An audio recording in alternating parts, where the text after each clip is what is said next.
Then write 1 in the comment section. Yes, आज हमारे यहाँ बहुत तेज बारिश हुई, गजब बारिश हुई भाई। हाँ बेटा, जैकेट इसलिए ना, बारिश हो रही थी, टी शर्ट भीग गई, स्टूडियो में जैकेट मिल गई, वो पहन ली भाई। चलिए, आज हमारा लेक्चर नंबर है बेटा 11th, आधारित है धारा विद्युत के ही ऊपर। चलिए स्टार्ट करते हैं सेशन भाई लोग। आज देखो अपन नई चीज की चर्चा करेंगे, विद्युत वाहक बल, जिसे इंग्लिश में बोलते हैं इलेक्ट्रोमोटिव फोर्स। इलेक्ट्रोमोटिव फोर्स, ध्यान से सुनना, फिर अपन चर्चा करेंगे कमेंट में। शॉर्ट में बेटा मैं इसको ईएमएफ बोलूंगा। ईएमएफ का मतलब हो जाएगा इलेक्ट्रोमोटिव फोर्स, है ना। शॉर्ट में क्या लिखा जाएगा, ईएमएफ। कई बार क्वेश्चंस में भी बेटा शॉर्ट में ईएमएफ लिखा हुआ हो सकता है, राइट। तो कहा जाता है कि ईएमएफ होता क्या है। अब हम बात कर रहे हैं बेटा ये कि सेल की। अभी तक हम जो सेल पढ़ते थे वो आदर्श सेल हुआ करता था। आदर्श सेल एक ऐसा सेल होता था कि सेल के अंदर का प्रतिरोध हम क्या करते थे, नगण्य कर देते थे। बेसिकली जो प्रैक्टिकल सेल होती है, एक्चुअल सेल होती है ना, उसमें क्या होता है, एक्चुअल सेल में क्या होता है बेटा, एक इलेक्ट्रोड होता है जिसको अपन पॉजिटिव इलेक्ट्रोड कहते हैं। राम नारायण बाजा बजाता। एक नेगेटिव टर्मिनल होता है और एक होता है बेटा पॉजिटिव टर्मिनल, है ना। एक नेगेटिव सिरा होता है और एक पॉजिटिव सिरा होता है। अब ये सेल के अंदर की बात अपन कर रहे हैं, सेल के अंदर की बात। अभी तक अपन क्या करते थे, सेल बना लेते थे और ये सेल है, दो सिरे हैं, एक धन सिरा और एक ऋण सिरा, एक धन सिरा और एक ऋण सिरा, और यहां लगा देते थे कोई प्रतिरोध ऐसे करके। यहां पर, अरे यार क्या कर रहा है भाई, यहां पर बेटा अपन एक प्रतिरोध लगा देते थे जो अपना बाहरी प्रतिरोध होता था, कैपिटल आर। अब बेटा होता क्या ना कि सेल के अंदर भी हम सेल के अंदर घुस के देखते हैं। कहां देखते हैं बेटा, सेल के अंदर घुस के। तो बेटा सेल के अंदर कोई विद्युत अपघट्ट होता है, जैसे हम हाइड्रोक्लोरिक अम्ल ले लेते हैं HCl। तो HCl में H आयन होता है, मतलब पॉजिटिव आयन होता है, और एक नेगेटिव आयन होता है। ये क्या होता है बेटा, नेगेटिव आयन होता है। ठीक है, एग्जांपल की बात कर रहा हूं मैं यहां पर। तो जो पॉजिटिव आयन है वो कहां जाएगा बेटा, ऋण सिरे की तरफ। कहां जाएगा बेटा, ये पॉजिटिव है और ये ऋण सिरा है, तो पॉजिटिव कहां जाएगा बेटा, ऋण सिरे की तरफ। और एक क्लोरीन आयन है, क्लोरीन आयन कहां जाएगा बेटा, क्लोरीन आयन बेटा धन सिरे की तरफ, इधर मूव करेगा। पॉजिटिव आयन यहां जाएगा, नेगेटिव आयन यहां जाएगा। ठीक है, इस तरीके से सेल के अंदर भी बेटा आयंस का, यहां का चार्ज का मूवमेंट होता है। ठीक है, अब सेल खुद, सेल के अंदर विद्युत अपघट्ट है बेटा, तो सेल के अंदर भी बेटा इन आयंस को चलने में, या हम कहें इन आवेश को चलने में प्रतिरोध मिलता है। देखो आवेश कभी चले, कहीं भी चलेगा, तो आवेश के चलने के मार्ग में बेटा हमें अवरोध मिलेगा, उसको हम क्या कहेंगे, प्रतिरोध कहेंगे, चाहे वो आवेश सेल के बाहर चले या सेल के अंदर चले। ठीक है, तो सेल के बाहर वाले प्रतिरोध को अपन क्या कहते हैं बेटा, बाहरी प्रतिरोध। तो ये एक्सटर्नल रेजिस्टेंस है। लेकिन सेल के अंदर जैसे ये नेगेटिव आयन है, पॉजिटिव आयन है, ये इधर जा रहा है, ये पॉजिटिव टर्मिनल है, ये पॉजिटिव टर्मिनल, ये नेगेटिव टर्मिनल, तो ये वाला आयन इधर जा रहा है। तो इस आयन के चलने में जो अवरोध मिल रहा है, ये हम कहें H+ आयन के चलने में जो अवरोध मिल रहा है, उसको हम क्या कहते हैं बेटा, प्रतिरोध कहते हैं। कौन सा, आंतरिक वाला, क्योंकि ये सेल के अंदर की बात है, तो हम इसको कहते हैं बेटा सेल का आंतरिक प्रतिरोध, बरोबर। तो जब आयन से सेल के अंदर चलते हैं तो सेल द्वारा दिया गया प्रतिरोध क्या कहलाता है, आंतरिक प्रतिरोध। तो मैं यहां इसकी परिभाषा लिख दूं, आंतरिक प्रतिरोध, आंतरिक प्रतिरोध। तो हम इसको लिख सकते हैं कि सेल के अंदर, सेल के आंतरिक कंपोजिशन मतलब घटकों द्वारा धारा के मार्ग में, धारा के मार्ग में दिया गया अवरोध आंतरिक प्रतिरोध कहलाता है, आंतरिक प्रतिरोध कहलाता है।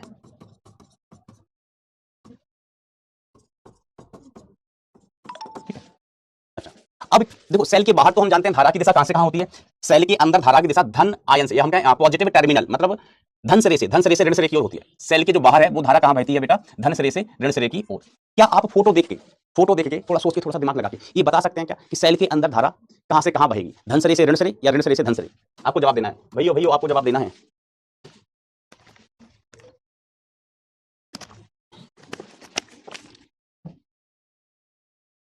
आपको जवाब देना है दोस्तों कि सेल के अंदर धारा किस दिशा में बहेगी। तो बेटा सेल के अंदर भी देखो एक पॉजिटिव आयन है, इधर जा रहा है, नेगेटिव आयन इधर जा रहा है। तो धारा की दिशा कहां होती है, धारा की दिशा होती है दोस्तों पॉजिटिव आयन के चलने की दिशा में। तो धारा इस दिशा में होगी, धारा इस दिशा में होगी। लेकिन आप ऐसे देख सकते हैं कि जो बाहरी परिपथ में धारा की दिशा है सेल के अंदर उसकी दिशा विपरीत है। देखो ये धन सिरा है, ये ऋण सिरा, ये धन आयन इससे आकर्षित होकर इधर भागेगा और जिधर धन आयन जाता है उसी दिशा में धारा बहती है। ठीक है, तो अगर हम टर्मिनल के पदों में बात करें तो टर्मिनल उच्च से निम्न, धारा कहां है बेटा, प्लस से माइनस की ओर ही है। लेकिन अगर दिशा देखें, तो दिशा इधर आएगी, बाहरी वाली परिपथ में दिशा ऐसे है, बाहरी वाली परिपथ में दिशा ऐसे है, अंदर वाली परिपथ में दिशा इधर की ओर है। ठीक है, मुझे उम्मीद है ये चीज आपको क्लियर होगी। अब देखो यहां पर अपन बात करते हैं मुख्य राशि जिसका नाम है विद्युत वाहक बल। तो हम कहते हैं जब सेल से कोई धारा नहीं ली जा रही है तो सेल के सिरों के मध्य विभवांतर सेल का विद्युत वाहक बल कहलाता है। ध्यान देना। अच्छा मैं थोड़ी सी एक चीज और यहां पर बता दूं कि जैसे सेल होती है ना, तो इधर सेल है और इसके दो सिरे हैं, इसके दो सिरे एक पॉजिटिव और एक नेगेटिव। तो इसके अंदर प्रतिरोध होता है, उसको हम क्या कहते हैं, सेल का आंतरिक प्रतिरोध आर, सेल का आंतरिक प्रतिरोध आर। और सेल के सिरों के मध्य जो विभवांतर होता है उसको हम कहते हैं ईएमएफ। वो कितना है बेटा, ई के बराबर। लेकिन हम इसको ऐसे नहीं बनाएंगे, सेल के अंदर नहीं घुसेंगे, सेल के ऊपर ऐसा लिख दिया जाता है कि ई आर। तो ई क्या है बेटा, विद्युत वाहक बल है, आर आंतरिक प्रतिरोध है। तो हम इसको इस तरीके से बना देते हैं, सेल हो गया बेटा, इस सेल है, इसका ईएमएफ कितना है ई, और आंतरिक प्रतिरोध सेल के साथ हम श्रेणी क्रम में जोड़ देते हैं। अंदर नहीं, सेल के अंदर नहीं घुसते हैं, सेल बुरा मान जाएगी बिना पूछे हमारे अंदर उसके तुम ना, तो सेल के अंदर नहीं घुसते हैं। सवाल में ऐसा लिखा होता है ई इंटू आर, इसका मतलब ये होता है सेल का ईएमएफ ई है और आंतरिक प्रतिरोध आर है। तो आंतरिक प्रतिरोध को हम सेल के साथ श्रेणी क्रम में जोड़ देते हैं। अब हम थोड़ा सा डिस्कशन करते हैं ईएमएफ का। तो हम क्या कहते हैं कि जब सेल से कोई धारा नहीं ली जा रही होती तो सेल के सिरों के मध्य विभवांतर को सेल का विद्युत वाहक बल कहते हैं। तो हम एक सर्किट बनाते हैं। ठीक है, देखो सवालों में ऐसा लिखा हुआ होगा, ई कॉमा आर, तो ई बताता है सेल का विद्युत भाग बल, ई क्या बताता है बेटा सेल का विद्युत भाग बल, आर क्या होता है सेल का आंतरिक प्रतिरोध, और यहां पर एक बाहरी प्रतिरोध लगा हुआ है। यहां पर बेटा चलो हम एक कुंजी लगा देते हैं, कुंजी मतलब की स्विच लगा देते हैं, स्विच लगा देते हैं, क्या लगा देते हैं बेटा स्विच। ठीक है, जब हम इसे स्विच को बंद करेंगे तो धारा बहेगी, अगर हम स्विच को बंद नहीं करेंगे तो धारा नहीं बहेगी। ये खुला परिपथ है, देखो बेटा कभी भी बैटरी लगी है ना तो इसमें धारा तभी बह सकती है जब परिपथ कैसा क्लोज हो, धारा बहने के लिए रास्ता तो हो। अगर मान लीजिए परिपथ यहां से टूट गया, परिपथ यहां से टूट गया तो फिर इसमें धारा नहीं बह पाती है, धारा नहीं बहती है। अभी अगर परिपथ टूटा हुआ है इधर से तो धारा कितनी होगी भाई साहब, धारा होगी जीरो, धारा कितनी हो जाएगी बेटा जीरो हो जाएगी। अभी धारा नहीं बहेगी, परिपथ टूटा है, धारा कब बहेगी जब परिपथ कैसा हो क्लोज हो। जैसे अपना जो बल्ब होता है ना, अपन कहते हैं बल्ब फ्यूज हो गया, अभी तो एलईडी चलने लगे हैं, नए नए प्रकार के बल्ब आ गए। आपने पहले देखा होगा कि जो हीटर हुआ करते थे स्प्रिंग वाले, या जो पीले कलर की रोशनी देने वाला बल्ब जो अभी भी चलते हैं लेकिन कम चलते हैं, तो उसमें क्या होता है ना, यहाँ से परिपथ और बल्ब ऐसा होता है, यहाँ पर एक फिलामेंट होता है टंगस्टन का बना हुआ, और यहाँ पर हम घरों में सप्लाई देते हैं, मतलब बैटरी लगा देते हैं। बल्ब फ्यूज होने का मतलब क्या हुआ कि यहाँ से कोई भाग टूट जाता है, यहाँ से कोई भाग क्या होता है बेटा टूट जाता है ऐसे। अब ये टूट गया, ठीक, ये तो कांच का है, कांच में तो धारा प्रवाहित होगी नहीं। अब अगर ये टूट गया तो हम कहते हैं लो बल्ब फ्यूज हो गया, बल्ब जलना बंद हो गया। तो क्यों हो जाता है, क्योंकि यहाँ से धारा आई, यहाँ से धारा आई, यहाँ से धारा गई, इधर धारा आई, इधर धारा गई, अब धारा यहाँ तक गई। मान लो अब यहाँ रास्ता टूटा हुआ है, रास्ता यहाँ पर टूटा हुआ, बल्ब फ्यूज हो गया, तो अब धारा इधर नहीं जा सकती। तो इसका मतलब होता है बेटा धारा इसमें बहेगी ही नहीं, है ना, यहाँ पर भी धारा नहीं होगी, धारा इसमें बहेगी भी नहीं, क्योंकि धारा को पहली पता चल गया रास्ता टूटा हुआ है, यहाँ पर हम नहीं बहेंगे इस पर। ठीक है, तो जब बल्ब फ्यूज हो जाता है बेटा तो इसमें धारा नहीं बहती, इसलिए बल्ब जलना बंद हो जाता है। तो बल्ब का फ्यूज होने का मतलब क्या हुआ, ये लूप टूट गया, सर्किट बीच में ब्रेक हो गया। ठीक है, यहाँ से यहाँ तक तार है, यहाँ से यहाँ तक तार है, और फिर यहाँ से आगे भी तार है, लेकिन बीच में क्या गैप आ गया, बीच में गैप आ गया, तो इस परिपथ में बेटा धारा नहीं बहेगी। तो किसी भी परिपथ में धारा कब बहेगी, जब परिपथ कंप्लीट हो, एक क्लोज लूप हो।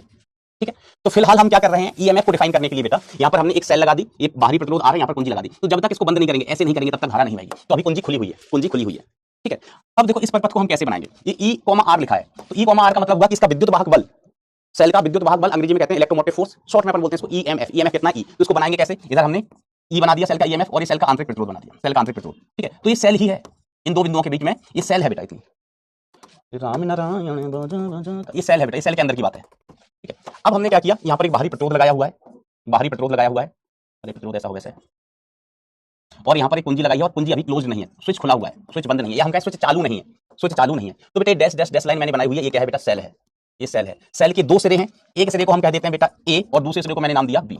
अब बताओ इस सेल में अभी धारा बह रही होगी या नहीं, यस और नो कमेंट में लिखना भाई, यस और नो कमेंट में लिखना। सेल में धारा बह रही है कि नहीं बह रही है, बरखुरदार ये मगा इल्ला दे ले हंटे, सेल में धारा बह रही है या नहीं बह रही है, जल्दी बताओ, we are getting late my dear friends. हाँ हेलो हेलो अंकित मेहता, नहीं बह रही है, यस देखो ताहिरा यस लिख रहे हैं, कुछ बच्चे यस, भैया ये खुला हुआ है स्विच, स्विच खुला हुआ है मतलब स्विच ऑफ है। जैसे अपन घर में भी लाइट चलाते हैं ना, चटकनी होती है, अपन चटकनी बोलते हैं, बंद कर दिया चालू कर दिया, बंद कर दिया चालू कर दिया। ठीक है, तो जब ये कुंजी खुली हुई होती है तो धारा नहीं बहती है, बल्ब पंखा नहीं चलते हैं। तो अभी ये जब खुला हुआ है भाई, तो सेल में धारा नहीं बह रही है। ठीक है, तो उसमें अभी कोई धारा नहीं होगी, सेल खुले परिपथ में, सेल कैसा है बेटा, खुले परिपथ में है। ठीक है, सेल से अभी कोई धारा नहीं ली जा रही है। ठीक है, इस केस में सेल से धारा नहीं ली जा रही है, सेल खुला है मतलब परिपथ खुला है, तो धारा आई बराबर कितनी हो वैसे, जीरो हो वैसे। अब हम इनके सिरों के मध्य विभवांतर लिखते हैं, VA माइनस VB लिखते हैं। अब मेरा साथ देना, तो हम चलेंगे A से B की ओर, तो हम A से B की ओर चले, तो चलते चलते चलते हमें मिला बैटरी, बैटरी का कौन सा धनसिरा जिसका EMF कितना E। ठीक है, तो हम EMF कितना लिखेंगे E। ठीक है, अब फिर हम आगे गए हमें प्रतिरोध मिला, प्रतिरोध, तो प्रतिरोध के सिरों के मध्य विभवांतर, प्रतिरोध के सिरों के मध्य विभवांतर अपन क्या लिखते हैं, IR लिखते हैं। ठीक है, तो यहाँ पर आप प्लस लगा लो या माइनस लगा लो, कोई फर्क नहीं पड़ता है, इसको हम IR लिखेंगे। But in this particular case धारा कितनी है भाई साहब, ओ भाई साहब धारा कितनी है, तो सर जी धारा तो जीरो है, इंटू R, तो VA minus VB is equal to कितना बचा E। इसको हम क्या कहते हैं, टर्मिनल विभवांतर, सेल के सिरों के मध्य विभवांतर। ए और बी सिरे किसके हैं, सेल के हैं। ये पूरा डैश डैश डैश वाली चीज क्या है बेटा, सेल। ये सेल है, सेल के दो सिरे ए और बी, तो इनके मध्य विभवांतर हमने VA माइनस VB लिखा, उसका मान कितना आ गया, E आ गया। तो सेल के सिरों के मध्य विभवांतर V बराबर E है। तो इलेक्ट्रोमोटिव फोर्स को डिफाइन कैसे किया गया, फिर से पढ़ो एक बार। जब सेल से कोई धारा नहीं ली जा रही है, तो सेल के सिरों के मध्य विभवांतर सेल का विद्युत वाहक बल कहलाता है। सेल का क्या कहलाता है, विद्युत वाहक बल कहलाता है। इज इट क्लियर, कोई कंफ्यूजन बेटा इसमें? सेल से धारा नहीं ली जा रही, और धारा क्यों नहीं बह रही, क्योंकि बंद नहीं है स्विच। थम्स अप हो जाए बेटा एक बार जल्दी से, come on we are getting late. अब अगर इसमें कुछ कंफ्यूजन रह भी जाए ना, तो अगले केस में बिल्कुल कंफ्यूजन दूर हो जाएगा, एकदम सपाट कंफ्यूजन हो जाएगा। देखो एक सिरा ये है, इसको हमने बोला ए, सेल का सिरा। दूसरा सिरा सेल का ये रहा, इसको हमने बोला बी। ये सेल है, सेल का मतलब हुआ सेल का विद्युत वाहक बल प्लस उसका आंतरिक प्रतिरोध। सेल का विद्युत वाहक बल और आंतरिक प्रतिरोध। तो सेल का विद्युत वाहक बल कितना बेटा, ई है, आंतरिक प्रतिरोध कितना, आर है। अब सेल के सिरों के मध्य विभवांतर, अच्छा मैं ऐसे अगर आपको दिखाऊं, सेल हमारे पास है, ये हमारे पास सेल है। आप बताओ इससे धारा भी ली जा रही है क्या? आप कहेंगे धारा कैसे ली जा रही है, तो परिपथ में ही नहीं है, अभी इससे कोई चीज जुड़ी ही नहीं है, तो अभी इससे धारा नहीं ली जा रही है। तो इसके सिरों के मध्य एक धनसिरा ऋण सिरा, सेल पे देखना दोनों सिरे लिखे होते हैं, धनसिरा एक ऋण सिरा। तो अभी इसके सिरों के मध्य जो विभवांतर है वो शून्य होगा। इसके सिरों के मध्य शून्य नहीं होगा, आई एम सो सॉरी। अभी इसके सिरों के मध्य जो विभवांतर है उसको हम कहते हैं ई, इलेक्ट्रोमोटिव फोर्स। ई इलेक्ट्रोमोटिव फोर्स। अगर हम यहाँ से एक तार लगा दें, इधर से ज्वाइन करते हैं, एक तार लगा के एक सिरे पर यहाँ तार रखें और उसको घुमा के इससे ज्वाइन कर दें, तो बेटा अब सर्किट क्लोज हो जाएगा, तो फिर धारा बहने लगेगी। धारा तो धारा हो गए sir, no one is leader board में दिखा है, अच्छा ये देख रहे हैं। चलिए अब समझना तुम क्यों परेशान करते हो। दो सिरे, ये सेल है, ठीक है। अब हम बात करते हैं टर्मिनल वोल्ट का, टर्मिनल वोल्ट का। तो हम कहें जब सेल से धारा ली जाए, ओहो ली जाए, या सेल को धारा दी जाए, सेल को धारा दी जाए।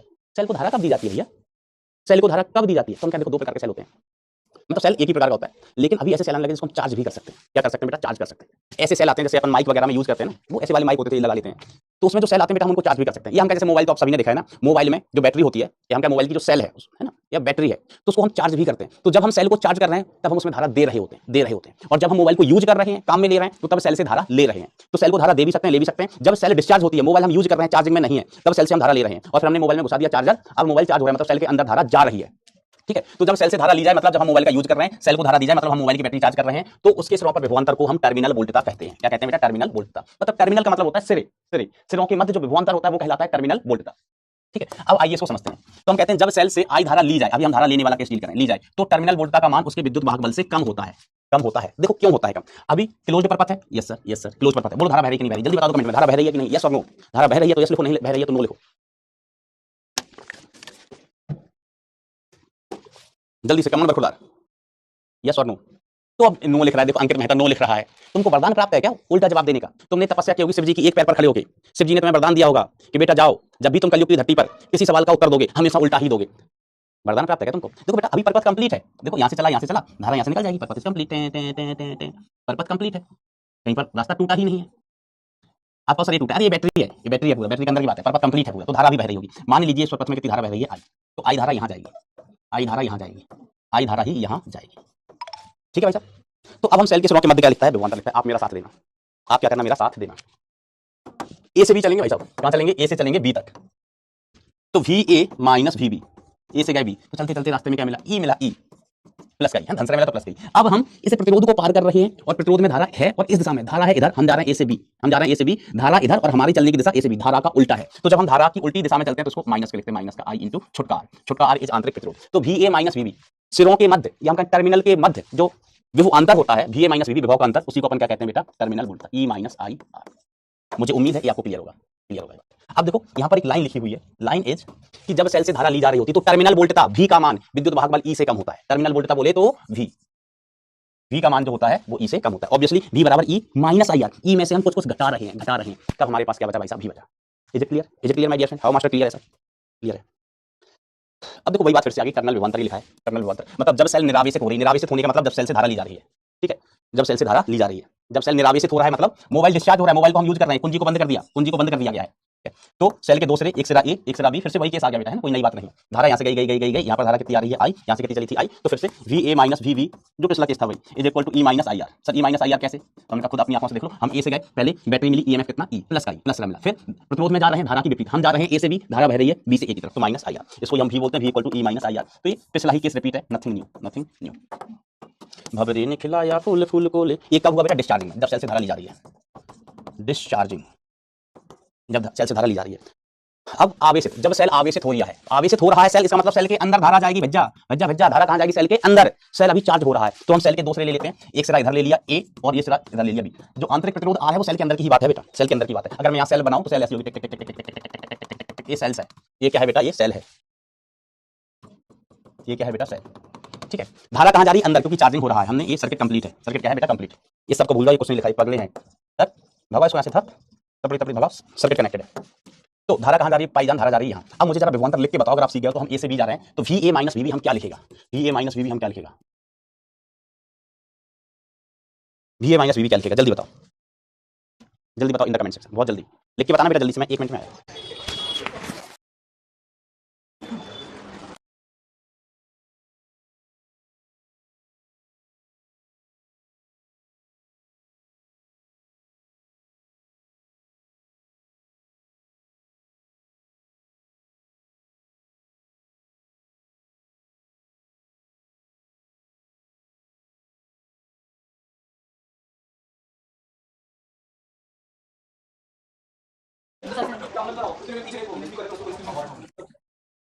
चलो भाई, लिखा क्या? Yes very good, V plus I R, E plus I R, very good बेटा, very good, I love you all. तो देखो हम ए से जा रहे हैं बेटा बी, तो पहले हमको क्या मिला? बैटरी, और बैटरी का धन सिरा, तो इसका ईएमएफ कितना है बेटा? ई है। फिर हम आगे गए, अब हम प्रतिरोध को पार कर रहे हैं, लेकिन धारा की दिशा में, धारा भी इधर, हम भी इधर ही जा रहे हैं, तो प्लस का आई आर, प्लस का आई इंटू आर। तो terminal voltage V equal to कितना हो गया? E plus I into R. तो जैसे कई बच्चों को कंफ्यूजन होता है कि सर जो टर्मिनल वोल्टता होती है वी वो हमेशा ई से कम होती है, हमेशा ई से कम होती है। तो बेटा ए कथन सत्य नहीं है, कथन गलत है। वी का मान ई से ज्यादा भी हो सकता है, कम भी हो सकता है। ज्यादा कब होता है? जब सेल चार्ज हो रही है, बेटा पता कैसे चलेगा, ये भी कहाँ मानना बेटा, सेल के दो सिरे हैं तो दो सिरे हैं ना, ये रहा सेल, ये रहा सेल, अब इसमें दो ही सिरे तो हैं, एक ए एक बी, उसी मान लो, इसको ए मान लो, इसको बी मान लो, इसको एक्स मान लो, इसको बी वाई मान लो, इसको अल्फा मान लो, इसको बीटा मान लो, इसको 1 मान लो, इसको 2 मान लो, सेल में बेटा दो ही सिरे तो होते हैं, खत्म बात। दो सिरे हैं, दो पॉइंट के नाम देना, ए बी नाम दे दो आप, एक्स वाई नाम दे दो, आपकी मर्जी है। तो चलो चलो चलो चलो आगे बढ़ेंगे। अब सेल के बारे में हमें समझ में आ गया, अगर सेल देखो सेल से धारा नहीं ली जा रही है, सेल से धारा नहीं ली जा रही है, धारा नहीं है, तो ई बराबर भी ध्यान देना, तो ये केस तो बहुत कम आएंगे आपको, क्यों, अगर सेल होगी सर्किट में लगाएंगे तो धारा ली ही जाएगी उससे, तो ऐसे केस बहुत कम मिलेंगे। दूसरा अपन ने कहा जब सेल निरावेशित हो रही, मतलब सेल से धारा ले रहे हैं, सेल से धारा ले रहे हैं, तब V इक्वल टू कितना हो जाता है, ई माइनस आई आर, और ज्यादातर परसेंट केस या हम कहें 98% केस इसी पर बेस्ड होंगे, क्योंकि सेल का उपयोग हम किस लिए करते हैं, धारा लेने के लिए। मोबाइल किस लिए खरीदते हैं, चार्ज करने के लिए खरीदते हैं क्या, नहीं, मोबाइल को चार्ज तो अपन 1 घंटे करते हैं दिन में, उपयोग 23 घंटे करते हैं, तो ज्यादातर केसेस में सेल डिस्चार्ज हो रही होती है, क्या हो रही होती है, डिस्चार्ज, है ना, डिस्चार्ज का मतलब हुआ निरावेशन, ठीक है। फिर कभी मान लीजिए ऐसा केस मिला, 1-2% केसेस में ऐसा हो सकता है कि सेल चार्ज हो रही है, तो जब सेल चार्ज हो रही है तो सेल के समय का मध्य विभवांतर ई प्लस आई आर हो जाएगा, ये किस केस में होगा, in the case of charging, in the case of charging, charging तो चार्जिंग हो वैसे है। अब देखो अभी हमने एक दो सेल की बात की, एक सेल की बात की, अब एक से ज्यादा सेल, कॉम्बिनेशन ऑफ सेल, सेलों का संयोजन, ठीक है, तो सेलों के दो संयोजन होते हैं, श्रेणी संयोजन, मतलब सीरीज कॉम्बिनेशन, जैसे रेजिस्टेंस के संयोजन होते थे कितने, दो, सीरीज पैरेलल, ऐसे सेलों के भी संयोजन है, ठीक है। तो हमारे पास ऐसे 1 2 3 हम दो ही लगा लेते हैं, तीन की कोनो जरूरत ना है, पगलू, कौन सा लू, पगलू। हमारे पास बेटा दो सेल हैं, how many cells we have 2 cells, ठीक है, एक E1 इसका आंतरिक प्रतिरोध R1, दूसरा सेल E2 इसका आंतरिक प्रतिरोध कितना बेटा E2। अब हम चाहते हैं इसका इक्विवेलेंट। सर इक्विवेलेंट का क्या मतलब, तो इक्विवेलेंट का मतलब ये होता है दोस्त, जैसा कि रेजिस्टेंस में था, ये दो सेल हैं भैया, कितनी सेल हैं, दो से ज्यादा भी हो सकते हैं कई बार, ये दो सेल हैं, ठीक है, दो के लिए अपन सीख गए तो 20 के लिए भी सीख गए बेटा, 20 के लिए भी सीख गए, तो ये दो सेल है, हम चाहते हैं दो की जगह एक ही सेल लगाए ना, एक ही सेल लगाए दो की जगह, तो जो एक सेल है उसका ईएमएफ हमने मान लिया कितना E इक्विवेलेंट, और उसका जो प्रतिरोध है वो हमने मान लिया बेटा कितना R इक्विवेलेंट, समझ गए। संयोजन का मतलब या समतुल्य सेल का मतलब क्या होता है, समतुल्य सेल का मतलब होता है भैया 2 सेल लगी हैं, 3 सेल लगी हैं, 4 सेल लगी हैं, तो हम 4 सेल नहीं खरीदेंगे, गरीब आदमी हूं, हमें एक ही सेल दे दो जो 4 सेल के बराबर काम करे, उसको हम क्या कहेंगे, समतुल्य सेल, लेकिन काम वही होना चाहिए जो 4 सेल मिलकर कर रही थी, ठीक है।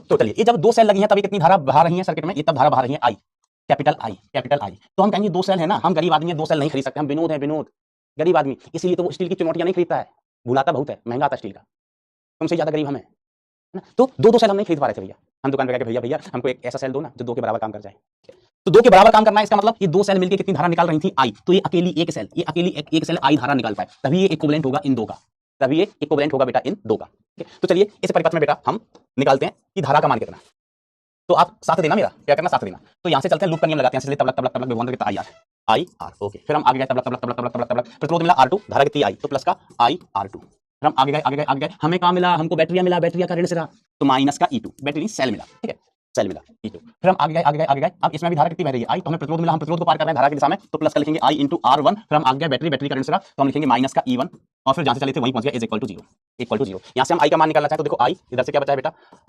R प्लस इधर से R2 प्लस का R1 इज इक्वल टू उधर ले गए E1 प्लस E2, तो यहाँ से हम I का मान निकालें तो बेटा I का मान हमें दिन दहाड़े भरी दोपहरी मिल जाएगा, that I is equal to E1 plus E2 divided by, इसका इधर भाग दे दो तो R plus R1 plus R2, okay master, ये हमको धारा मिल गई है, जश्न मनाओ। हमने कहा नहीं बेटा अभी जश्न मनाने का समय नहीं, अभी तो आप इसको कह दो इक्वेशन नंबर 1।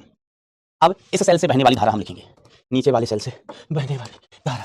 सर हाँ क्यों रहे हो, अरे भैया हाँ क्यों रहे हो, थक गया है तेरा मास्टर भाई। चलिए अब देखो इसमें भी हम लूप का नियम लगाते हैं, वाला प्रतिरोध कैपिटल R था, हम इस सेल के लिए खेल रहे हैं, तो यहाँ से चलना स्टार्ट करते हैं, तो यहाँ से चले I कैपिटल R, फिर हम आगे गए, यही धारा I इधर जाएगी, इधर धारा I जाएगी, इधर भी धारा I ही जाएगी, तो I R इक्विवेलेंट प्लस का I इंटू R इक्विवेलेंट, छोटा R इक्विवेलेंट, आगे गए ऋण सिरा, तो minus E equivalent is equal to zero, इसमें से I कॉमन ले लो, ठीक है, ले लिया मास्टर, तो R plus R equivalent is, इसको उधर लेके जाओ, is equal to E equivalent, ठीक है मास्टर। तो यहाँ से बेटा अगर मैं I का मान उठवाना चाहूँ तो I इज इक्वल टू कितना आ जाएगा, बेटा E equivalent upon capital R plus small r equivalent, इसको हम कह देंगे बेटा समीकरण नंबर बे का मतलब होगा समीकरण नंबर 2। अब ये समीकरण 1 ये समीकरण 2 इनकी तुलना करेंगे अगले पन्ने पर। तो देखो समीकरण 1 क्या था, E1 plus E2 divided by capital R plus R1 plus R2। देखो ये मैं प्रूफ बता रहा हूँ, ये बोर्ड के लिए भी इंपॉर्टेंट है, IMP4 बोर्ड, और बिल्कुल आसान है, इससे आसान कुछ है नहीं भाई इस संसार में। ये अब ये हमारा समीकरण नंबर 1 था बेटा। अब दूसरा हम लिख रहे हैं I is equal to E equivalent बटे R कैपिटल R, बाहरी प्रतिरोध है, कैपिटल R के कौन सा प्रतिरोध है बेटा, बाहरी प्रतिरोध, समीकरण नंबर 2। तो अब हम 1/2 की तुलना करेंगे, 1/2 की तुलना करने पर, तुलना करने पर 1/2 की हम क्या करेंगे, तुलना करेंगे। तो आप मुझे E इक्विवेलेंट का मान बताइए, लिख के कितना आ जाना चाहिए, और R इक्विवेलेंट का मान बताइए कितना आ जाएगा। आप खुद से तुलना करना, मेरे से मत करवाओ, मैं तुलना करूंगा तो मैं सीखूंगा, आप तुलना करोगे तो आप सीखोगे। जल्दी फटाफट तुरंत से भी पहले तुलना करके बता दो भैया, E इक्विवेलेंट कितना आएगा और R इक्विवेलेंट कितना आएगा। ओ जानिया बे, ओ सोनिया बे, समझो ना। बेटा सवाल को समझो ना, सवाल को। और कुछ समझ में आया नहीं आया कोई फर्क नहीं पड़ता, सवाल को समझो, समझो ना, सवाल को समझो ना।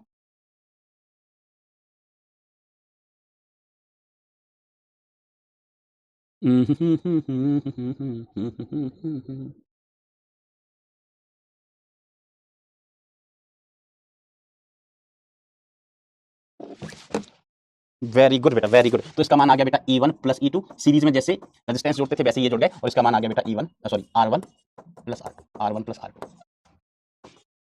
अब बताओ भाई साहब, अगर ये तीन सेलें होती, तीन सेलें होती तो ई इक्विवेलेंट कितना होता है? E1 plus E2 plus E3। चार होती तो E1 plus E2 plus E4 plus E5। अगर ये n सेल्स हैं, n सेल्स हैं, 4 n सेल्स। अच्छा, कोई बताएगा what is difference between cell and battery? Master कभी आप सेल बोल देते हो, कभी आप बैटरी बोल देते हो, तो what is difference between cell and battery? ठीक है, तो बेटा सेल क्या होती है?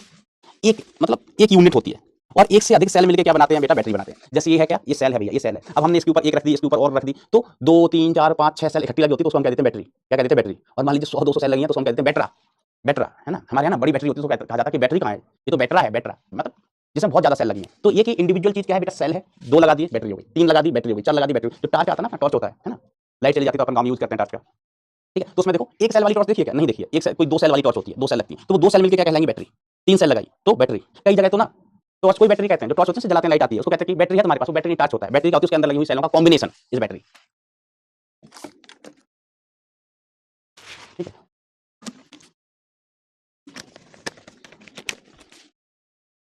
देखो मोहम्मद ओवैस रजा, हम लिख रहे हैं बैटरी, बैटरा, सेल, ये लिख रहा है फातिमा। तुम बेटा कमेंट सेक्शन में ही निकाह कर लोगे क्या? बेवकूफ, पढ़ाई लिखाई करो। अगले तो यार आधे बच्चे पढ़ते कम है। प्रिया आई लव यू। अब तुम्हें ये पता नहीं रहता कि वो प्रिया नहीं है, कोई आकाश नाम का लड़का है, उसने अपना नाम प्रिया रख रखा है, और तुम नाम के चक्कर में बर्बाद। बेवकूफ आदमी। एन सेल्स, अगर एन सेल्स लगी हो बेटा तो ई इक्विवेलेंट कितना हो जाएगा? E equivalent is equal to E1 plus E2 plus E3 up to En। N cells है तो अप टू En ऐड करते जाओगे। R equivalent will be R1 plus R2 plus R3 up to Rn। ठीक है, okay okay. अब हम कहें कि अगर एन सेल्स हैं वो एक जैसी हैं, यदि यदि एन सेल्स एक जैसी हों, एक जैसी हो मतलब आइडेंटिकल हूं। ठीक है, what does it mean? It means E1 is equal to E2 is equal to E3 is equal to En। सभी बराबर हैं, सभी कैसी हैं बेटा? इज इक्वल टू En, सब E के ही बराबर हैं, सब सेल एक जैसे। जैसे हमारे पास ये 2 सेल्स हैं ना, these are identicals, identical cell. और ज्यादा सर्किट में जो सेल्स होती हैं आइडेंटिकल होती है प्रैक्टिकली, है ना। ये भी वही पैनासोनिक, ये भी पैनासोनिक, ये भी उतने वोल्ट की, ये भी उतने वोल्ट की, बिल्कुल एक ही जैसी हैं, एक ही कंपनी ने बनाई है, आइडेंटिकल हैं। कैसी हैं बेटा? आइडेंटिकल हैं। काजल, काजल सिंह लिख रहा है, काजल सिंह लिख रहा है, नो क्लियर। बेटा तुम्हारा नाम ही काजल है, अगर तुम्हारी आंखों में काजल लगाए तो तुम्हें क्लियर कैसे दिखाई देगा? पहले मुंह धो साबुन से, और आंखें अच्छे से धोना, आंखें अच्छे से धोना, आंखों में काजल ना लगा रहा है, फिर तुम्हें अच्छे से दिखाई देगा। हमारे यहाँ दिवाली के टाइम पे क्या होता है ना, कि दिवाली का जो त्योहार होता है ना, तो जो बड़ा दीपक होता है उसके ऊपर कटोरा रख दिया जाता है, तो कटोरे के अंदर काजल जमा हो जाता है। और ऐसी मान्यता है हमारे यहाँ कि वो काजल लगाना शुभ होता है। तो जब हम सो रहे होते हैं ना रात को 2-3 बजे, तो दादी या मम्मी सोते टाइम, अभी इतने बड़े हो गए तब भी काजल लगा के चले जाते हैं रात को सोते टाइम, दिवाली के दिए का। जब हम सुबह उठ के देखते हैं ना, तो हमको कुछ भी क्लियर नहीं दिखता है, हम भी कहते हैं no clear, no clear, clear नहीं दिख रहा है। फिर शीशे में देखते हैं, अइला काजल लगा है ये तो। फिर हम जब मुंह धोते हैं, काजल निकल जाता है, तब हमें चीजें क्लियर दिखाई देती हैं। इसमें बेटा क्लियर और ना क्लियर होने का कोई स्कोप ही नहीं है। आइडेंटिकल सेल्स हैं, सभी सेल्स बराबर होंगे। ये R1 R2 R3 up to Rn, ये सब एक जैसे हैं, तो सबका प्रतिरोध बराबर बराबर ही होगा, R R R। आपके यहाँ भी ऐसा होता है क्या? ये परंपरा, ये रिवाज आपके यहाँ भी चलता है क्या? चलता है तो कमेंट में 7 लिखना। दिवाली के दी का काजल लगाने वाला, ऐसा चलता है तो कमेंट में 7 लिखना। तो अभी बेटा ई इक्विवेलेंट कितना हो जाएगा? तो ई इक्विवेलेंट हो जाएगा E plus E plus E कितने बार? N bar. E plus E plus E plus E how many times? N times, N times. तो ई इक्विवेलेंट कितना हो गया? ई इक्विवेलेंट कितना हो गया बेटा? N into E, N into E। और R इक्विवेलेंट कितना हो जाएगा? तो R इक्विवेलेंट भी वही कि R plus R plus R plus R plus R कितने बार? कितने बार? N बार। तो ये हो जाएगा NR। अच्छा, कैपिटल N लिख रहा था ना मैं। सब क्या चलता है कल्चर, अपन सब लोग एक ही देश में तो रहते हैं। NR is it clear my dear friend? Okay okay okay. देखो ये जादूगर आदमी आदित्य यादव, खुरापाती आदमी, वो रूट 49 लिख रहा है। हमने 7 लिखने बोला, ये आदमी रूट 49 लिख रहा है। बताओ क्या किया जाए? अब देखो बेटा ऐसे भी हो सकता है कि केस जब है ना, एक ये पॉइंट है, ध्यान देना कि सेल विपरीत भी जुड़ी हो सकती है। सेल कैसी जुड़ी हो सकती है बेटा? विपरीत। यदि यदि सेल्स विपरीत ध्रुवता के साथ जुड़ी हो, ध्रुवता के साथ जुड़ी हो, विपरीत ध्रुवता के साथ जुड़ी हो। ठीक है, इसका मतलब क्या हुआ? मास्टर समझाएगा, मास्टर बताएगा तुम्हें। तो हमने कहा देखो एक सेल है ऐसी, एक सेल है ऐसी, इसका आंतरिक प्रतिरोध ये रहा। दूसरी सेल है ऐसी, अब ये बताओ बेटा, ये सेल E1 है और ये सेल है E2, इस समान दिशा में धारा भेजेंगे या विपरीत दिशा में? जल्दी बताओ कमेंट में, समान या विपरीत? समान दिशा में धारा भेजेंगे या विपरीत दिशा में? This is R1, this is R2, जल्दी बता देना, लेट हो रहे हैं। तो हम कहेंगे ये वाली धारा भेजेगी इधर और ये वाली धारा भेजेगी इधर, तो ये विपरीत ध्रुवता के साथ जुड़ी है, मतलब सेल की पोलैरिटी कैसी है बेटा? अपोजिट है। मैंने विपरीत ध्रुवता सही नहीं रहेगा अगर हम कहें सेल्स उल्टी जुड़ी हो, विपरीत जुड़ी हो,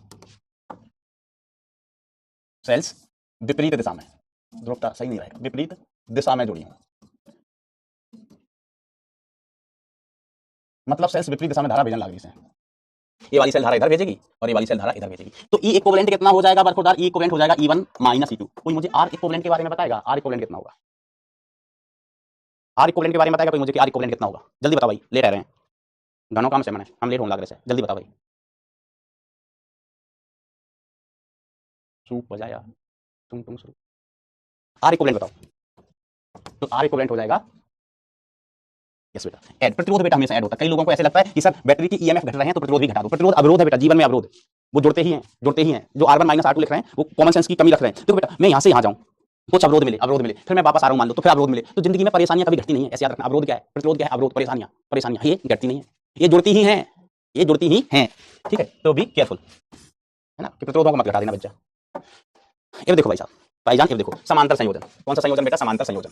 श्रेणी पढ़ दिया तो श्रेणी के बाद ऑब्वियसली कौन सा आएगा? समांतर आएगा। ये इतनी सारी बैटरी लगाने का कोई मतलब नहीं है, इनको हटाओ, छोटी गंगा में बहाओ, 2 लगा लो बस, बहुत है, 2 लगा, इसको नहीं हटा दिया मैं, इसको हटा दो, इसको हटा दो और इसको हटा दो। टप टप टप टप टप टप टप टप टप, राम नारायण बाजा बजाता झुन झुन झुन झुन, सब लोगों का दिल बहलाता रे। चलो भाई, हमने 2 ही सेल्स रखे हैं।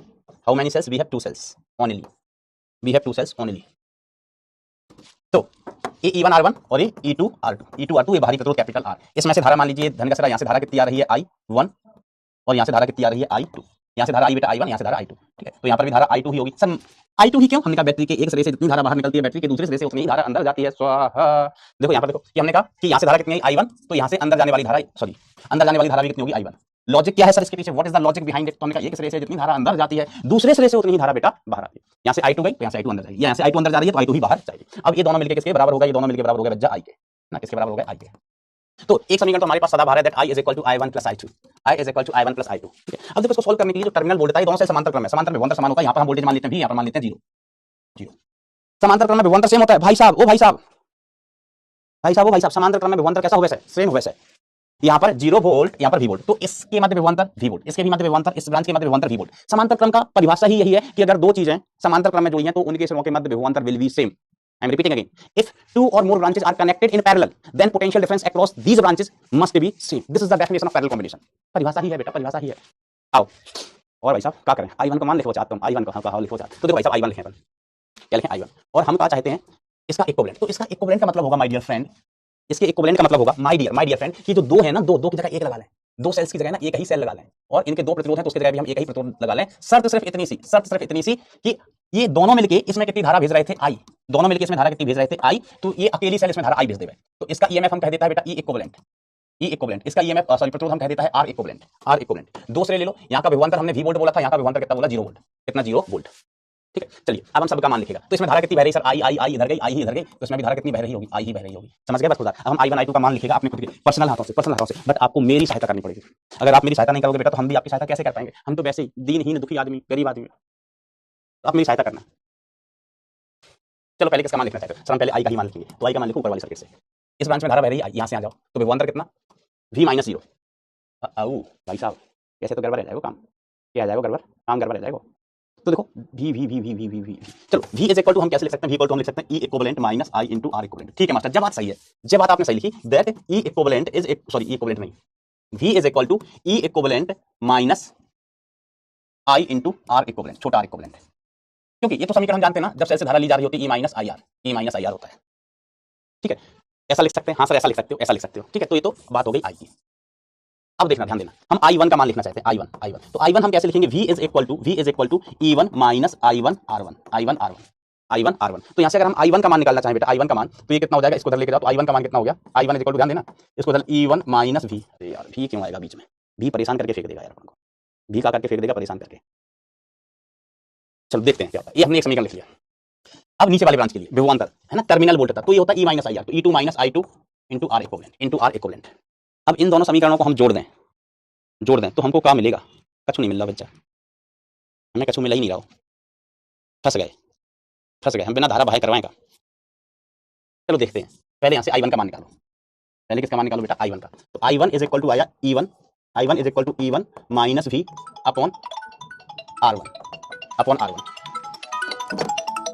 तुम कौन हो? तुम कोई तो हो, लेकिन अभी बात नहीं करें, ठीक है। ये हमें I1 का मान मिला, I2 का मान उठाते हैं मास्टर। तो I2 का मान हम लिखेंगे V is equal to E2 minus I2 into R1। तो यहाँ से बेटा हमें I2 का मान मिल गया, I2 is equal to E2 minus V upon R2। हमने कहा हम तुमसे अभी बात नहीं कर सकते, हम अपने प्यारे प्यारे बच्चों को पढ़ा रहे हैं, समझते नहीं हैं लोग, प्यार ही नहीं समझते हैं। अब चलिए भाई, हमारे पास किस किस का मान है? I का मान है, I का मान कितने? यहाँ से I का मान निकल के आ जाएगा, इसको हम इधर लेके जाए तो E equivalent minus V upon R equivalent, ये आ जाएगा। अब हम इन मानों को इसमें रख देते हैं, इन मानों को उठा के हम इस समीकरण नंबर 1 में रख देते हैं, जैसे समीकरण नंबर 1। तो I की जगह क्या लिखेंगे? E equivalent minus V upon R equivalent. I1 की जगह क्या लिखेंगे? E1 minus V upon R1। I2 की जगह क्या लिखेंगे? E2 minus V upon R2। अब हम इसको अलग अलग कर लेते हैं, जैसे E1 upon E1 equivalent upon R equivalent minus V upon R equivalent is equal to E1 upon R1 minus V upon R1 plus E2 upon R2 minus V upon R2। यहाँ से कुछ मिल रहा है क्या? यहाँ से कुछ मिल रहा है क्या? क्या मिलेगा यहाँ से? अब तेरी की कछु ना मिल रहा, कछु ना मिल रहा यहाँ से। बस बेटा कैलकुलेशन है, कैसे भी करके ना हम रिजल्ट तक पहुंच जाएं। कहाँ तक पहुंचा? रिजल्ट तक। इसको हम ऐड कर दें। चलो देखते हैं, आगे बढ़ते हैं। नदी में कूद गए तो नहा के ही निकलने का है, ऐसा अपना प्रण है। तो E1 upon R1 plus E2 upon R2, नहीं तो हमारे पास तरीके तो बहुत है, minus V upon R1 plus V upon R2। और इधर क्या बता है? प्लस का, इसको मैं इधर लेके आऊं तो प्लस का V अपॉन R इक्विवेलेंट, छोटा R equivalent, small R equivalent. मजा नहीं आ रहा यार, कैलकुलेशन बहुत लंबी हो जाएगी भाई साहब। इधर से तो हम इसका भाग दें 1 अपॉन ई इक्विवेलेंट हमको चाहिए बेटा। तो यहाँ से ना कैलकुलेशन बहुत लंबी हो जाएगी यार, यहाँ से कैलकुलेशन ना लिटरली बहुत लंबी हो जाएगी, ऐसे नहीं करने का, मैनिपुलेशंस में ना दिक्कत आएगी। तो परेशान मत हो ना, ये इक्वेशन सारी सही है, इक्वेशन में कोई गड़बड़ नहीं है, लेकिन ऐसा ना कैलकुलेशन लंबी हो रही है, हमको शॉर्टकट ढूंढ रहे हैं। क्या ढूंढ रहे हैं बेटा? शॉर्टकट। तो भी ई इक्विवेलेंट शॉर्टकट ढूंढा जाए तो I1 plus I2 is equal to I का मान तो वही है, मजा नहीं आ रहा यार, थोड़ा कुछ शॉर्टकट ढूंढा जाए। ये I1 हो गया, I2 हो गया, तो अगर हम यहाँ से I का मान निकालें तो इतना आ जाएगा। I1 प्लस I2 हम करके देखें, चल थोड़ा ऐसा करके देखो, मैं I1 प्लस I2 की वैल्यू निकाल के देखता हूँ कितनी आती है। I1 प्लस I2 अगर हम करें, देखो बेटा हमारे पास तरीका तो एक और है, लेकिन हम यहाँ से देख लेते हैं कि जहाँ से आसान हो जाए कैलकुलेशन। तो E1 minus V upon R1 है ना, इसमें थोड़ी सी कैलकुलेशन होती है, हम दूसरा तरीका भी बता देंगे इसको करने के बाद, लेकिन हम यहाँ से सोच रहे थे कि यहाँ से हो जाए तो अच्छा रहे, यहाँ से हो जाए तो अच्छा रहे भाई साहब। तो I1 प्लस I2 को हम क्या लिख सकते हैं? I ये हो गया E1 upon R1 plus minus V upon R1 plus E2 upon R2 minus V upon R2, ठीक है। अब हम I इज इक्वल टू लिखें बेटा, तो ये E1 upon R1 plus E2 upon R2 minus का V into 1 upon R1 plus 1 upon R2। अब इसमें से बेटा मैं क्या एक काम करता हूं, इससे भाग दे देता हूं 1 upon R1 plus 1 upon R2 से दोनों साइड। तो I upon 1 by R1 plus 1 by R2 is equal to E1 upon R1 plus E2 upon R2 और divided by 1 by R1 plus 1 by R2 minus V, ठीक है, minus V बरोबर, ऐसे लिख सकते हैं। तो अपना जो रिजल्ट था, अपना रिजल्ट क्या था कि V is equal to E equivalent, इसको हम उधर लिए जाएं, ठीक है। चलो इसको हम इधर ले जाते हैं, थोड़ा सा इसको और जमा के लिख लेते हैं। तो V इज इक्वल टू कितना आया? यहाँ से हम V का मान निकालें, तो V का मान निकालने के लिए इसको इधर ले आओ और इसको इधर ले चलो। E1 upon R1 plus E2 upon R2 divided by 1 by R1 plus 1 by R2, ठीक है, अभी काम पूरा नहीं हुआ भैया, माइनस इसको इधर लेके आए, तो I upon 1 by R1 plus 1 by R2। अब इसकी तुलना करते हैं हम V is equal to E equivalent minus I into R equivalent से। तो ध्यान से देखना V की जगह V है, E इक्विवेलेंट की जगह बेटा ये सब चीज आया, तो यही मान होता है E इक्विवेलेंट का कि E इक्विवेलेंट कितना हो जाएगा? E1 upon R1 plus E2 upon R2 divided by 1 by R1 plus 1 by R2। ये अकेला मान किसका हुआ है बेटा? E इक्विवेलेंट का, ये अकेला मान E इक्विवेलेंट का हुआ है ना। आप ऐसे मत सोच लेना कि ये E हो गया, ये R इक्विवेलेंट हो गया, नहीं, E इक्विवेलेंट का मान कितना है? E1 upon R1 plus E2 upon R2 divided by 1 by R1 plus 1 by R2। अब और तुलना करें, तो आप एक चीज देखो कि R इक्विवेलेंट का मान आपको कितना दिखाई दे रहा है? R इक्विवेलेंट है ना, ये हो गया। मैं यहाँ लिखता हूँ आर इक्विवेलेंट। तो आर इक्विवेलेंट आपको दिखाई दे रहा होगा, ये आर इक्विवेलेंट क्या है, आई का गुणांक है। तो आर इक्विवेलेंट है बेटा 1/1 बाय R1 + 1/R2। ओहो मास्टर, ये क्या चल रहा है। तो हमने कहा इसको पलट दो, इसको पलट दो, इसको पलटोगे तो कितना है 1/R इक्विवेलेंट, 1/R इक्विवेलेंट, और इसको पलटोगे तो 1/R1 + 1/R2। पैरेलल में तो रेजिस्टेंस वैसे ही जोड़ना है जैसे पहले जोड़ते थे, ये कोई नई चीज नहीं है। पैरेलल में रेजिस्टेंस ऐसे जोड़ते थे तो ऐसे ही जोड़ेंगे, ऐसे जोड़ते थे तो ऐसे ही जोड़ेंगे। हाँ, ई का मान और आपको थोड़ा सा ध्यान रखना, this is the value of E. देखो अब मैं रिपीट कर देता हूं, मैंने किया क्या है एक बार, ठीक है। कैलकुलेशन उस तरीके से कोई ज्यादा हो जाती तो हमने क्या किया, हमें इसको ये लिखने की जरूरत नहीं, ये आई की जरूरत हमें नहीं है, ठीक है। हमने इस केस के लिए विभवांतर लिखा, v minus E equivalent minus I into v is equal to E equivalent minus I into R equivalent, है ना। यहाँ पर विभवांतर लिखा। अरे यार, सेल के स्मोक के मध्य बेटा हमने यहाँ पर विभवांतर लिख दिया, ठीक है मास्टर, ठीक है। This equation is done. अब यहाँ पर विभवांतर v तो v equal to E minus I R, तो v equal to E one minus I one R one. दूसरे के लिए v equal to E two minus I two R two. I one का मान निकाला भैया, आई टू का मान निकाला, इनको ऐड कर दिया तो हमने I one plus I two किया, तो ये रहा आई वन का मान बरकरार, ये रहा आई टू का मान, ठीक है। तो I one plus I two I हो जाएगा समीकरण नंबर 1 से, I one plus I two is I, I one plus I two is I. अब हमने क्या किया, इसको सिंप्लीफाई करना स्टार्ट कर दिया। तो ई वन वाले पद, ई वन ई टू वाले पद अलग, v वाले पद अलग, ठीक है। अब हमने क्या किया बेटा, यहाँ पर v को अलग बचाने के लिए 1/R1 + 1/R2 से भाग दिया है दोनों साइड, इससे हमने भाग दिया है, इससे हमने भाग दिया है 1/R1 + 1/R2 से भाग दिया है। तो भाग देने पे इधर आ जाएगा, इसमें नहीं था ये इधर आ जाएगा, यहाँ पर भाग दोगे तो ये कट जाएगा, है ना। इस स्टेप से इस स्टेप तक जाने के लिए हमने क्या किया है, 1/, है ना, ध्यान देना, 1/R1 + 1/R2 से दोनों साइड भाग दिया है, दोनों साइड भाग दिया है, भाग, ओहो दोनों साइड भाग दे दिया क्या, हमने कहा हाँ हमने दोनों साइड भाग दे दिया है, ठीक है, दोनों साइड भाग दिया है। तो अब हमने इसको रीअरेंज करके लिखा, तो v is equal to this thing minus I upon this thing. तो v इक्वल टू होता क्या है, e equivalent minus I upon r equivalent. तो e इक्विवेलेंट का मान इसके बराबर हो गया, ओके। अब ये i है, आई है। अब r इक्विवेलेंट का मान, r इक्विवेलेंट की जगह क्या है 1 अपॉन, ध्यान देना ये 1 अपॉन है, ऊपर 1 है, 1/1/R1 + 1/R2 हमने इसको पलट के लिख दिया। याद रखना बड़ा आसान है, याद रखना बड़ा आसान है। श्रेणी सॉरी समांतर क्रम में जैसे प्रतिरोध जोड़ते थे कि 1/R equivalent equal to 1/R1 + 1/R2, वैसे यहाँ पर जोड़े हैं, ठीक है। और e इक्विवेलेंट याद रखना, इसको भी अपन को याद रखना है, इसको भी याद रखना है, ठीक है। तुलना की है, हाँ बस ये पैरेलल वाले कॉम्बिनेशन में बेटा थोड़ा सा ये होता है कैलकुलेशन। तो एक बार हम सब समझाऊं हो जाए भाई, क्या क्लियर है कितने लोगों को। रिजल्ट सभी को याद रखना है, चाहे क्लियर हो या ना हो, रिजल्ट बेटा आपको याद रखना है इंच।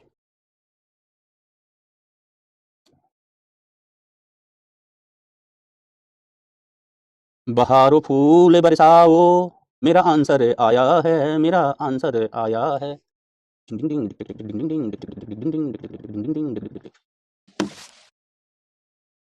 यस वेरी गुड, ठीक है। अल्टीमेट चीज क्या है, रिजल्ट याद रखना। तो मैं लिख देता हूं अगले पेज पर साइड में मेन चीज, मेन पॉइंट। मेन पॉइंट बेटा ये हो वैसा है कि जो ई इक्विवेलेंट है ना, एक से ज्यादा भी बैटरी है तो E1/R1 + E2/R2 प्लस अगर जितनी भी बैटरी है dot dot dot dot dot E3/R3, अगर n बैटरी है तो EN/Rn डिवाइडेड बाय कितना हो गया 1/R1 + 1/R2 + 1/R3 up to 1/Rn, 1/Rn, 1/Rn, ठीक है। अब सुनना ध्यान से, मेन चीज क्या है, मेन चीज ये सवाल पूछा है, यदि तुम कमेंट में वीडियो का यदि सभी सेल्स एक जैसे हों, यदि सभी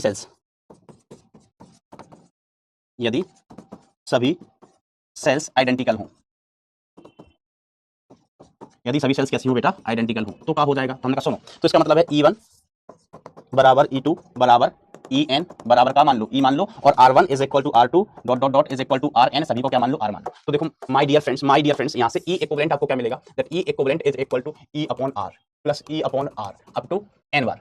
ध्यान देना, बटे में 1/R, कितना बढ़िया रिजल्ट आएगा बेटा, रिजल्ट देख के आपका दिन गार्डन हो जाएगा n बार। ऐसा पहली बार हुआ है 17-18 सालों में। तो E इक्विवेलेंट कितना आ जाएगा, इधर E equivalent is equal to कितना आ जाएगा, ये E/R plus E/R plus E/R plus E/R n बार, तो n इंटू E/R, ओके बेटा। ये 1/R n बार ऐड करेंगे तो 1 इंटू 1/R। हाँ सही कह रहे हो मास्टर, हम तो तुमको लप्पू सा समझते थे, तुमने तो सही जोड़ दिया, हमने बेटा गलती से जोड़ दिया, गलती से। n से n बाबा टिल्लू नहीं उड़ी बाबा, r से r उड़ी बाबा। तो E इक्विवेलेंट कितना आ गया भाईजान, E इक्विवेलेंट आ गया E के ही बराबर। कितनी बढ़िया बात आई। अगर n एक जैसे सेल 100 एक जैसे सेल अगर समांतर क्रम में जोड़े हैं तो E इक्विवेलेंट बेटा E ही रहेगा। 2000 एक जैसे cell, if 2000 identical cells are connected in parallel then their equivalent will be E। 2000 एक जैसे समांतर में है, इक्विवेलेंट E आएगा। अच्छा सर जी हम 2 लाख जोड़ते हैं तो भी E आएगा, तो कोई फर्क नहीं पड़ेगा, हमें फर्क पड़ता है ना R इक्विवेलेंट पर। R इक्विवेलेंट कितना हो जाएगा बेटा, R इक्विवेलेंट हो जाएगा R/n, समझ गए ना। हाँ सर ये समझ गए कि समांतर क्रम में जोड़ रहे हैं, R का R/2, R के 3 है तो R/3, R के 6 है तो R/6, R के n है तो R/n। बोलो हमारा मास्टर गलत कह रहा है क्या, तुम्हारा मास्टर गलत कह रहा है, नहीं कह रहा, तुम्हारा मास्टर साधु आदमी साधु, वो गलत कह ही नहीं सकता है। अगर उसने गलत कहा तो उसको खुद को पाप लग जाएगा, और साधुओं को पाप जल्दी लगता है। दुनिया का नियम है कि नॉर्मल व्यक्ति अगर चोरी करे और एक पुलिस वाला जो चोरी रोकता है वो चोरी करे, तो नॉर्मल व्यक्ति को जितनी सजा मिलनी चाहिए ना पुलिस वाले को, उसको उससे दुगनी सजा मिलनी चाहिए। ऐसे बेटा मास्टर के साथ ही होता है कि बच्चा गलती करते चलता है, 2 गलती करते चलता है, 10 गलती करते चलता है। अगर मास्टर गलती करता है तो उसको सजा मिलनी चाहिए कि अगर मास्टर ने गलती की ना तो वो गलती नहीं, वो ब्लेंडर होता है, है ना। तो वही जैसे साधु है ना, नॉर्मल इंसान पाप करें कर सकते हैं, चल सकता है, लेकिन बेटा साधु आदमी अगर पाप करेगा ना तो उसको नर्क नहीं, उसको सुपर नर्क मिलेगा, क्योंकि साधु होकर पाप करना इज अ क्राइम, वो पाप नहीं है बेटा, वो क्राइम है। आओ आओ मेरे पापी दोस्तों, अच्छा देखो दो ही सेल हूं, है ना, ये कोवेलेंट हम दो सेल के लिए लिखे थे, तो कई बार अपने ऐसा ही यूज कर लेंगे, जैसे हमने कहा ये हमारा एक सेल मम्मी ये हमारा एक सेल और ये हमारा दूसरा सेल, दोनों आर कनेक्टेड इन पैरेलल, दोनों आर कनेक्टेड इन पैरेलल, ठीक है। ए वाला कितना E1, ए वाला कितना आल1, ए वाला कितना E2, ए वाला कितना आल2, तो हम ई इक्विवेलेंट कितना लिखता है, इक्विवेलेंट लिखता है E1 अपॉन आल1 प्लस E2 अपॉन आल2 बटे 1 अपॉन आल1 प्लस 1 अपॉन आल2, 1 अपॉन आल2। अब मैं थोड़ा सा इसको सिंप्लीफाई कर लाऊं, थोड़ा सा सिंप्लीफाई कर लाऊं, तो ऊपर मैं एलसीएम लूंगा बेटा, मेला साथ देना, मेला साथ देना बेटा, क्या करना, मेला साथ देना। ऊपर एलसीएम लिया तो कितना आया R1 R2, ओहो R1 R2, अब इसका गुणा इससे, क्रिया गुणा, है ना, कैलकुलेशन मात्र है E1 R2 plus E2 R1, okay master. नीचे नीचे इन दोनों का एलसीएम लोगे तो R1 R2 इसका गुणा इससे, इसका गुणा इससे, तो R2 प्लस R1, ओके, है ना। देखो मैंने आपको कई बार बताया होगा, जैसे हमने कहा x अपॉन a लिखा है तो y अपॉन b लिखा है, इसको आपको ऐड करना, तो एलसीएम एलसीएम लेने की जरूरत नहीं है, फालतू दिमाग लेने की जरूरत है, फालतू दिमाग अपने पास होता भी नहीं है, फालतू दिमाग अपने पास होता नहीं, फालतू दिमाग हमारी कॉलेज की लड़कियों के पास था, वो फालतू में लगाती रहती थी, पता नहीं कहां, है ना, अपन लोगों के पास फालतू दिमाग नहीं होता भाई। तो ए बी का गुणा कर दो, ए बी का क्या कर दो गुणा, इसका गुणा इससे, इसका गुणा इससे, क्रिया गुणा कर दो फिर, तो x into B plus Y into A, भाई जो बस ये तो आंसर, ये तो आंसर, ठीक है। तो भाई मैंने किया कि स्क्वायर करना है, तो R1 R2 को गुणा किया, R2 को गुणा से R1 गुणा से, सही आंसर आ जाएगा। कद लॉन यो कैंसिल आउट, तो ई इक्विवेलेंट बरखुरदार कितना आ जाएगा, ई इक्विवेलेंट बरखुरदार आ जाएगा यहाँ से, है ना। अगर दो बैटरियां ही है ना तो दो बैटरी आपको इन जनरल मिलती है, जैसे हमने कहा दो रेजिस्टेंस होते हैं, तो R1 R2 upon R1 plus R2 अपन सीधे सीधे ऐड कर लेते हैं, सीधे सीधे ऐड कर लेते हैं, तो ऐसी बैटरी के लिए भी ये हो जाएगा E1 के साथ R2 प्लस E2 के साथ R1 बटे R1 प्लस R2, ये तो ऐड ही होगा, ये तो बरखुरदार ऐड ही होगा, ठीक है। ठीक है मास्टर, हम याद रखेंगे। हमने कहा देखो भैया अगर ये केस है कि बैटरियां विपरीत जुड़ी हो, तो अगर केस है ना, ध्यान देना, केस कि बैटरी नहीं सेल्स विपरीत जुड़े हो, विपरीत जुड़े हूं, सेल्स कैसे जुड़े हो बेटा, विपरीत जुड़े हो। अच्छा इसका मतलब क्या होगा मास्टर, हमने इसका मतलब ये होगा, इसका मतलब ये होगा, ये है E1 ये है R1, विपरीत जुड़े होने का मतलब ऐसा। हाँ मास्टर समझ गए विपरीत जुड़े होने का मतलब, हम पहले नहीं समझ पा रहे थे, आपने फोटो बनाई तो समझ गए। देखो इधर ये वाली धारा कहां भेज रही है, इधर भेज रही है, ये वाली धारा कहां भेज रही है, इधर भेज रही है, तो दोनों सेम दिशा में जुड़े हुए हैं cells. But in this particular case ये वाली धारा भेजेगी इधर इधर और ये वाली धारा भेजेगी इधर, है ना, ये वाली धारा उल्टी जुड़ी है बैटरी। तो आपका कॉमन सेंस क्या कहता है भाई, कॉमन सेंस क्या होता है, ई इक्विवेलेंट कितना होना चाहिए, देखो R इक्विवेलेंट तो हमेशा जुड़ता है, R इक्विवेलेंट तो बेटा अभी भी कितना होगा, R1 R2 divided bye R1 plus R2, ई इक्विवेलेंट कितना होना चाहिए, कॉमन सेंस क्या कहता है आपका, माय डियर फ्रेंड्स। ये आज की लेक्चर की आखिरी चीज, फिर उसके बाद टी, कौन सी टी, छोटी,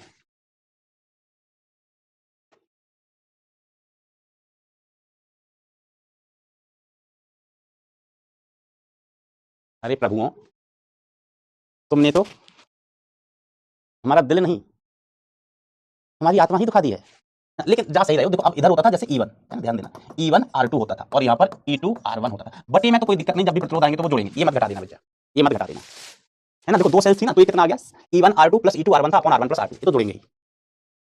बट जो E है, E में चिन्ह चेंज होगा, E में, तो बेटा यहाँ पर क्या आ जाएगा बेटा, माइनस आ जाएगा, तो E1 R2 minus E2 R1, है ना। जैसे कुछ बच्चे सिर्फ E1 माइनस E2 लिख रहे हैं, अगर वो ये सोच के लिख रहे हैं कि सर R तो सर लगा ही लेंगे, R लगा है तो वो तो सर लगा ही लेंगे, ठीक है, तो बी क्लियर, ये सोच के लिख रहे तो ठीक है, लेकिन तुम ये सोच रहे हो कि E1 माइनस E2 ही आएगा, ऊपर सिर्फ E1 माइनस E2 ही आएगा, तो तुम पगलेट हो, R1 R2 कहां जाएंगे भैया, समझ गए। तो E1 R2 फिर माइनस आ जाएगा E2 R1, देखो यहाँ प्लस यहाँ माइनस, समान दिशा में बैटरियां तो प्लस, विपरीत दिशा में तो माइनस, बस इतना सा चेंज है। माय डियर, मेरे खुद के प्यारे दोस्तों, आई होप ये चीजें आपको क्लियर होंगी। तो आज अपने सवाल तो ऐसे कुछ ज्यादा किए नहीं है, क्योंकि सवाल करने का अपन को मौका ही नहीं मिला है, अपन थ्योरी ही पढ़ रहे हैं। देखो कुछ बच्चे होते हैं ना, किसी लेक्चर में फैल जाते हैं, सर कुछ नहीं आ रहा है, तो डिपेंड करता है। देखो आज के लेक्चर में कितने लोग टच में चल रहे थे, कितने लोग चीजें समझे, थम्स अप हो जाए, कितने लोग चीजें समझ गए, ये याद रखना है। सीरीज पैरेलल के रिजल्ट याद रखना है, रिजल्ट जेई में कोई प्रूफ नहीं पूछता है, बोर्ड में भी ना सीरीज का पूछ लेंगे तो पूछ लेंगे, पैरेलल का नहीं पूछते हैं, लेकिन मैंने बता दिया।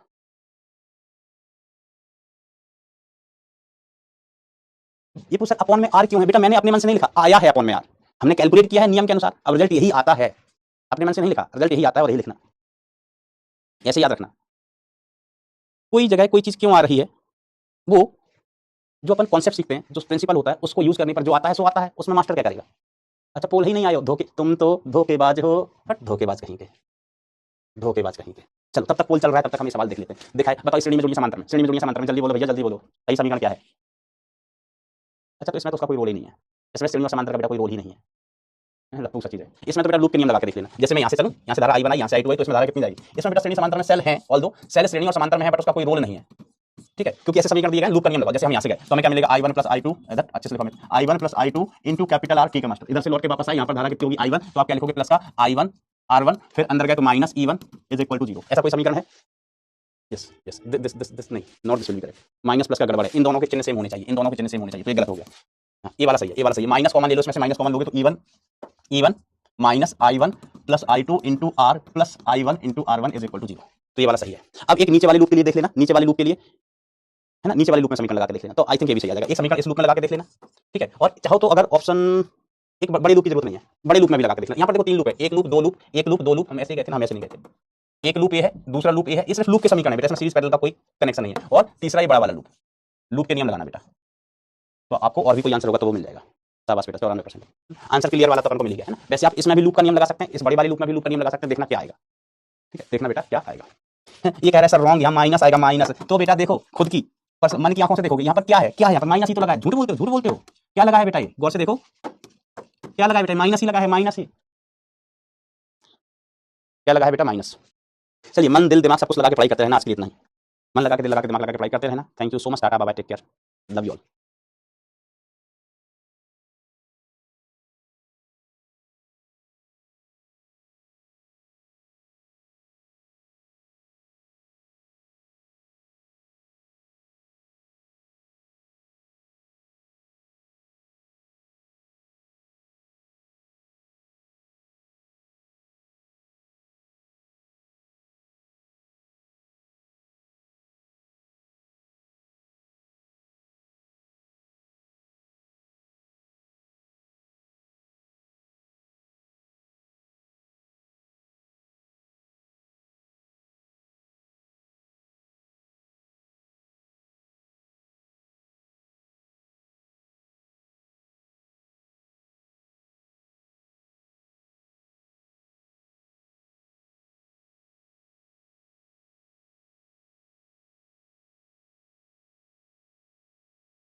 हेलो बच्चों, नमस्कार।